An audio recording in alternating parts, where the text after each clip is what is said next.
आज से लगभग 66 मिलियन वर्ष पहले की बात है। उस समय ये संसार आज जैसा नहीं था, बल्कि पूरी तरह अलग था। चारों ओर हरे भरे पेड़ फैले हुए थे। नदियां बिना रुके मधुर स्वर में बहती रहती थी। जंगल इतने घने और विशाल थे कि ऊपर से आती सूर्य की किरणें भी धरती तक नहीं पहुंच पाती थी। उस युग में न तो प्रदूषण था, न मशीनों का शोर और न ही मानव की कोई हलचल। चारों ओर केवल प्रकृति का राज था, शांत, पवित्र और रहस्यमय। इसी जंगल में राज था डायनासोरों का। वे इस धरती के सबसे शक्तिशाली और विशाल जीव थे। कोई आकाश में उड़ता था, कोई जल में तैरता था, तो कोई धरती पर दहाड़ता हुआ चलता था। उस समय जंगल, नदियां और पहाड़ सब कुछ डायनासोरों के अधीन था। धरती पर उन्हीं के अनुसार चलती थी। टी रेक्स जैसे भयानक शिकारी जिनके भारी कदमों से धरती तक कांप उठती थी, और ब्रेकियोसोरस जैसे विशालकाय जीव जो अपनी लंबी गर्दन उठाकर पेड़ों की ऊंची चोटियों से पत्तियां तोड़ तोड़ कर खाते थे। ये शांत स्वभाव के थे और शाकाहारी थे। ट्राइसेराटॉप्स के झुंड जो अपने मजबूत सींगों से खुद को शत्रुओं से सुरक्षित रखते थे, और ऊंचे आसमान में उड़ते प्लेटोसोर जो उड़ते समय सूरज के सामने से गुजरते तो ऐसा लगता मानो कि सूरज को उन्होंने परछाइयों से ढक लिया हो। करोड़ों साल तक ये सब चलता रहा। डायनासोर ने कभी नहीं सोचा था कि उनका अंत भी लिखा जा चुका है। एक दिन आसमान बिल्कुल सामान्य था। सूरज अपनी पूरी चमक के साथ आकाश में फैला हुआ था। डायनासोर अपने रोजमर्रा के जीवन में व्यस्त थे। कोई भोजन की तलाश में जंगलों में घूम रहा था, तो कोई नदी के किनारे शांत खड़ा था। कहीं विशाल कदमों की आहट थी, तो कहीं पंखों की फड़फड़ाहट। किसी को भी ये आभास नहीं था कि कुछ ही पलों में इस शांत दुनिया का सब कुछ बदलने वाला है। लेकिन ब्रह्मांड के किसी दूर कोने में असीम अंधकार के बीच एक विशाल पत्थर अकल्पनीय गति से दौड़ता चला आ रहा था। वे न किसी को दिखाई दे रहा था, न किसी को उसकी आहट सुनाई दे रही थी। खामोश, निर्दय और अटल था वो। वह अंतरिक्ष की गहराइयों को चीरता हुआ सीधे अपनी मंजिल की ओर बढ़ रहा था। धरती पर जीवन अपनी गति से चल रहा था, और आकाश के उस पार विनाश धीरे धीरे करीब आता जा रहा था।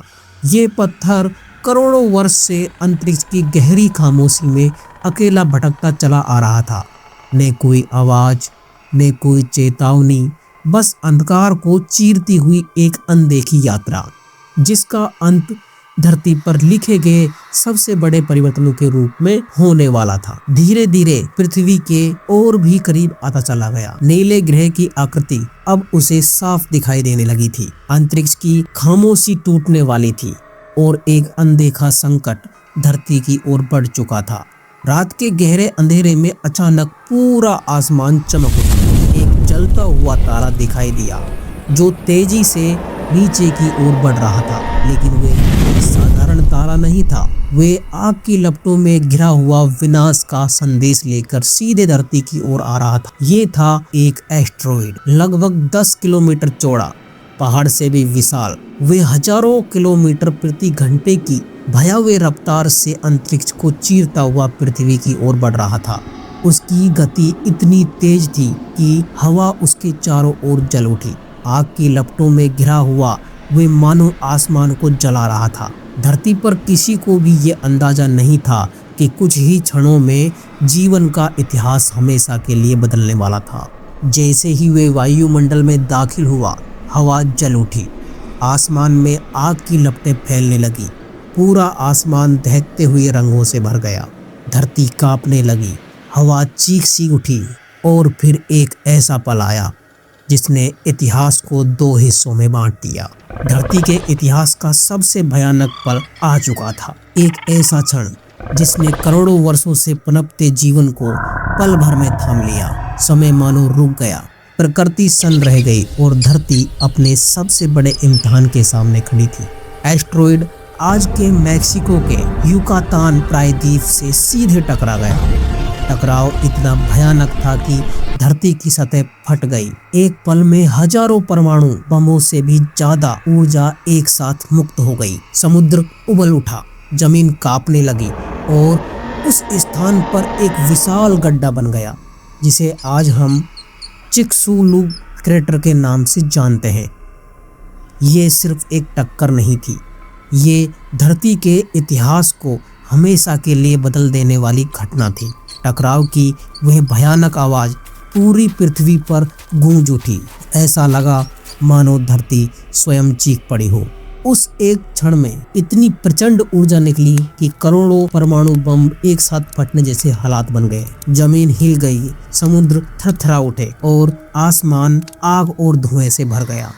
ये केवल एक विस्फोट नहीं था, ये जीवन के अंत की घोषणा थी। धरती मानो फट पड़ी। आसमान की ओर आग और धुएं का विशाल गुब्बारा उठ खड़ा हुआ, जो बादलों को चीरता हुआ ऊंचाइयों तक पहुंच गया। चारों ओर सिर्फ लपटे और विनाश था। प्रकृति अपने सबसे भयानक रूप में दिखाई दे रही थी। जंगलों में हर दिशा में आग फैलने लगी। पेड़ एक एक करके मसालों की तरह धधक उठे। हवा इतनी गर्म हो चुकी थी कि अनेक जीव समय को समझे बिना उसी क्षण भस्म हो गए। डायनासोर भय से दौड़ रहे थे, दहाड़ रहे थे, जान बचाने की आखिरी कोशिश कर रहे थे, लेकिन प्रकृति के इस भयानक प्रकोप के सामने वे भी असहाय हो गए थे। जिस धरती पर कभी उनका राज था, अब वही धरती उनकी अंतिम शरण बनती जा रही थी। कुछ ही दिनों में पूरा आसमान राख और धुएं से भर गया। घने काले बादल धरती को ढकने लगे। सूरज की रोशनी मानो कहीं खो गई। दिन और रात का अंतर मिटने लगा। धरती पर अंधकार का राज फैल गया। दिन और रात मानो एक जैसे हो गए। हफ्ते बीतते गए, महीने गुजरते गए, लेकिन सूरज दोबारा दिखाई नहीं दिया। आसमान पर अब सिर्फ अंधकार छाया था। ठंड बढ़ती जा रही थी और धरती धीरे धीरे मौन होती जा रही थी। पृथ्वी धीरे धीरे ठंडी होने लगी। पेड़ पौधे जो सूरज की रोशनी में जीते थे, बिना धूप के मुरझाने लगे। हरी भरी घास धीरे धीरे समाप्त हो गई और जब घास पूरी तरह खत्म हो गई तो शाकाहारी डायनासोर भूख और थकान से धरती पर गिरने लगे। उनके विशालकाय शरीर जो कभी उनकी शक्ति का प्रतीक थे, अब उनके ही दुश्मन बन गए थे। शरीर का बोझ और भूख उन्हें दबा रही थी। जहां कभी डायनासोरों के झुंड गरजते थे, दौड़ते और खेलते थे, वहां अब सिर्फ खामोशी थी। और जब शाकाहारी समाप्त हो गए तो शिकारी भी ज्यादा देर तक टिक नहीं पाए। टी-रेक्स जिनकी दहाड़ से जंगल कांपता था, अब थक चुका था, कमजोर पड़ चुका था। उसके पास शिकार नहीं बचा था, उसके पास ताकत नहीं बची थी। धीरे धीरे समय के अनमिलन रेत में वे भी विलीन हो गया। जंगल जो कभी जीवन और शक्ति से भरा था, अब केवल एक सुनसान स्मृति बनकर रह गया था। धरती ने अपनी गति को फिर से पकड़ लिया, लेकिन डायनासोर वो कभी वापस नहीं आए। सैकड़ों साल, करोड़ों साल, लाखों साल डायनासोर एक एक करके इस धरती से मिटते चले गए। उनकी विशाल हड्डियां धीरे धीरे मिट्टी में दफन हो गई। समय ने उन्हें पत्थर और खनिज में बदल दिया। आज हम उन्हें जीवाश्म कहते हैं और उनके अस्तित्व की कहानी हमारे सामने बस यही रूप लेकर रह गई है। लेकिन ये केवल एक अंत नहीं था, ये कहानी धरती की नई शुरुआत और जीवन के नए रूपों का संदेश थी। डायनासोर के विशाल साये में जो छोटे जीव छिप कर रहते थे, वे बचे रहे।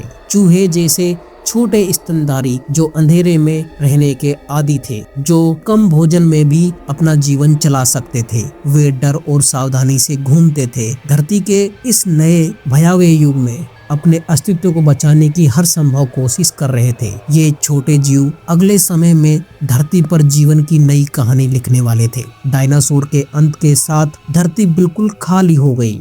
जंगल, नदियां, पहाड़, सब कुछ सुनसान और शांत। लेकिन उसी सुनसान धरती पर नई जिंदगी ने धीरे धीरे कदम रखा। छोटे जीव जो डायनासोर के साये में छिपते थे, अब बाहर निकलने लगे। धरती ने अपना स्वरूप बदल लिया और एक नया युग शुरू हुआ। करोड़ों साल बाद छोटे छोटे स्तनधारी जो कभी डर और सावधानी में छिपते थे, धीरे धीरे बदलने लगे। वे विकसित हुए, नए रूपों में ढले, नई क्षमताएं और नई सोच पाई। धीरे धीरे कुछ ऐसा हुआ जिसने पूरी धरती के इतिहास को हमेशा के लिए बदल दिया। अब आप अगले भाग में देखेंगे कि डायनासोरों के बाद इंसानों का जन्म कैसे हुआ, उनकी यात्रा, संघर्ष और धरती पर उनका पहला कदम। सभी रोमांचक पहलू अगले एपिसोड में खुलेंगे। तब तक के लिए हमारे चैनल हिस्ट्री टाइमर हिंदी पर नमस्कार।